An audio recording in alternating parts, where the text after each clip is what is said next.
Lindsay here, the Frugal Crafter. Today we are going to make a Valentine's shaker card using some gorgeous new stamps from artneco.com. I'm going to be using this polka dot background that came from this lovely kind of note card and background set, and I'm also using some of the Valentine stamps from their new Valentine release, and I'll put links to all of these underneath in the video description. There's some really wonderful stamps here, and you'll see how versatile, and some of these would be really good for holidays other than Valentine's Day, the polka dots and whatnot. And I have a discount code for you. Mention the Frugal Crafter when you order to get 10% off or free shipping on orders over 50. And if you're ordering Valentine's stuff, they will get it right out in the mail to you, so you will have it in time to craft with it before Valentine's Day.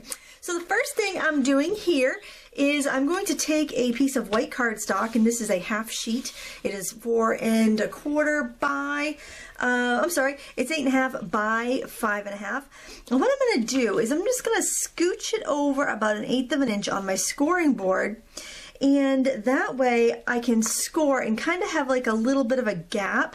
I want to have a be able to fold and make it a little bit thicker on my fold so that I'll have room for my shaker stuff to go. And I just want to get another kind of score next to it. Up there, I'm scoring them about 1/8 of an inch apart, kind of on either side of the 4 1/4 mark. Okay, so I've got that kind of, I don't know if you can see that. Let's see, you can see this kind of a double score mark so that it can account for the bulk that we're going to have from the shaker in the middle. So it's kind of going to be like that. You see? That's kind of how we have it. Alright, and our edges meet because we just went on either side of the 4 1/4 mark. Alright, so now I'm going to open it up, and I want to do some stamping on the front here, and I want to use this image right here. I thought this was really cute because it's like this, almost like looks like chocolate boxes, but there's a room that I'm going to be able to cut out to make a shaker window. Now, I haven't mounted these yet. I just got them in the mail, so what I'm going to do is actually just ink them up and put my paper right on top. So you can do either. You can, you know, mount them and stamp them traditionally, or you can do this. It's nice to have options. Now that my stamp's inked up, I'm simply going to just kind of line that up on my grid so I can get an idea of how I want to set this down. I'm not going to worry about it being perfect. And I'm just going to rub over the back to transfer the ink. Again, you can stamp it normal, just put it on a clear block and stamp it. I haven't gotten mine mounted yet, so I'm not going to do that. Alright, look at that. It looks pretty good. Alright, so now I want to stamp around this to kind of give like a pattern to my card. So what I'd like to do is actually make a mask for that stamp. So to do that, since it's bigger than the Post-it note, I'm going to put 2 Post-it notes together. Just like that. And then I am going to re-ink the stamp and stamp on the Post-it notes and cut it out for my mask. There's enough sticky on the back of the Post-it note to stick that to my paper. And I'm just going to put that down there to protect it. Now, when I'm making a background, if I have to stamp something more than once, I really like to have it on a block. So what I'm going to do here, because I haven't had a chance to mount my stamps yet, is I am going to use a glue stick to stick that onto my stamping block.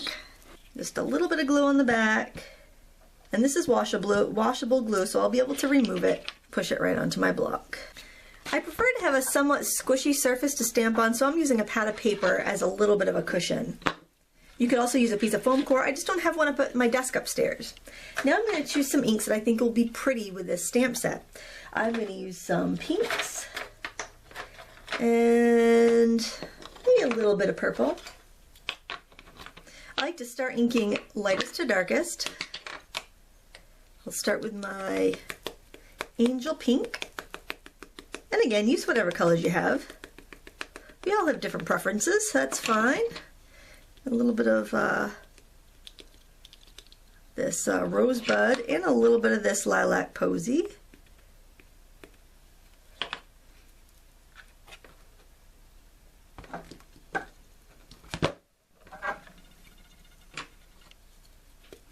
Just going to fill in the background with this design. I trimmed my stamp closely so I can kind of see how the shape of the stamp goes, so I can stamp next to something and kind of repeat the pattern without overlapping if I don't want to.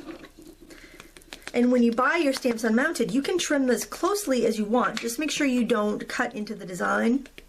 But I like it because I like to trim it close. I don't like to get that outline of ink on my stamps. When you get close to the back of the card, I actually like to put a couple Post-it notes across to keep the back clean, so that you can stamp right along and not have to worry about it. Before I remove the masks, I want to add a little more color. So I'm going to use my color duster and this lilac posy ink to add a little color to my background. You could do a different color too. This would be pretty to do in like a aqua or teal. But I've got these colors out and I like them, so this is what I'm using. And I also like the texture that I got on top of the stamps by using the, by just kind of tapping on different colors of ink.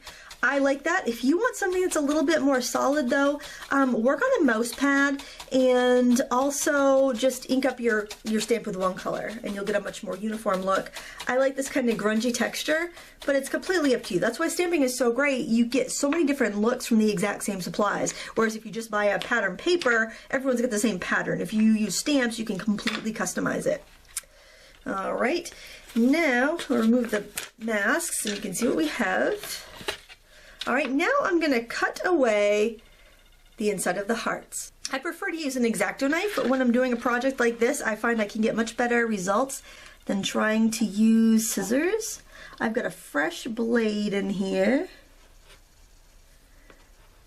and I'm just cutting along the lines. I find it's easy if I move my paper around as I go, so that way I can always be comfortably pulling the knife blade towards myself. And this is a really thick card, so I got to make sure I get all the way through. If not, going in with a pair of fine tip scissors could be helpful at that stage. I'm using dye-based ink. That's why I can handle it. It's already dry. I got a little fingerprint there. That's because I was using chalk ink earlier. I was re-inking my chalk pads, and I don't think I got my fingers very clean afterwards. Now, for the insides, I could use a pattern paper, or I could stamp a pattern. So I've got some really pretty pattern papers there, but I have already got these ink pads out and I know they're gonna match. So what I'm gonna do is grab a piece of cardstock I've already cut to fit on the inside. You see that? And I know that I just really need to stamp this area, so I can make some little pencil marks if I want to, or I can just kind of guess. I think I'm just gonna guess. And remember how I said I thought the aqua would be pretty? I think maybe I will use a little bit of an aqua color there. I think this might be pretty. It'll be going in a completely different kind of color. But you know what? Maybe if we mix it with some of the colors we've already used, it will be really nice. So I think I'll start with my light pink. And again, I'm going to do this technique where I just keep it on my table because I haven't mounted it yet. But you know what? That's a real foolproof way to get your backgrounds to stamp well for you anyway. So it is a good technique to know. So again, I'm hitting some of it with this because I want to keep those kind of colors I've already been using. And then I'm going to introduce this blue here and there. Oh, that's kind of cool. I like that. Let's see how it lines up with my windows. I might not need to stamp anymore. Oh, that lines up really well. But I think I also want to dust on some more color because I like color. And this time I think I'll do the rosebud since I did the lilac the last time. All right,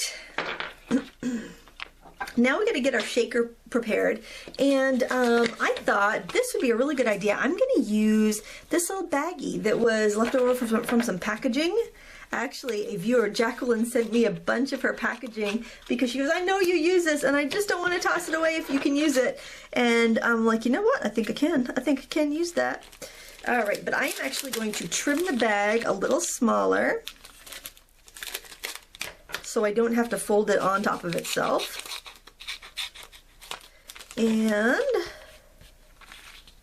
I'm going to put some sequins in here. I also put some beads in there. That's going to help the envelope stay open and loose so that the other items can shake around inside. Now I need to seal this up with some tape. And it wouldn't be a bad idea to seal up the sides just in case of a split. I'm going to do that just to be on the safe side because you don't want to give this to somebody and then have it like break apart on them and spew sequins all over their house. And don't worry if it looks a little messy because this isn't going to be seen. But you can see now how freely everything shakes. Alright, so this is going to go inside the card and it's going to be taped behind the window. And I'm just going to use a couple pieces of Scotch tape for this. Nobody's going to see this, so don't worry about it too much. Okay, you can double check it on the front. See, it shakes nicely. Alright, so then we're going to put this backing in, but first we need to put down some dimensional adhesive. This will just keep it from getting squashed. You can use the tape. I happen to have the squares up here in my craft area, so that's what I'm using. Use whatever you have. Make sure when you put your adhesive in that you don't go over your score lines, okay? Keep that underneath the score lines so that you have room for that panel to move. And then you're going to put your window piece, your backing piece down over your adhesive. And look at that. Isn't that cute? I love how freely everything moves in that envelope, and we were able to recycle something that would have been thrown away otherwise. I think that's great. Now if you want, you can add some color to these to the stamping here. I'm just using a little bit of colored pencil. You can use marker or whatever. You can even do this after it's put together, or you could do it beforehand if you want to. Either way, it's a really great way to add a little bit more color if you find you have a little more time at the end of your project, but if you don't, leaving it just the way it is looks wonderful too. I want to thank you so much for watching today. Please give me a thumbs up and subscribe, and don't forget to check out our sponsor, artdeco.com, and save 10% by mentioning the Frugal Crafter. They have so many beautiful stamps for Valentine's Day and for every day of the year. Make sure you go check them out. I don't think you'll be disappointed. Thanks so much for watching. Until next time, happy crafting.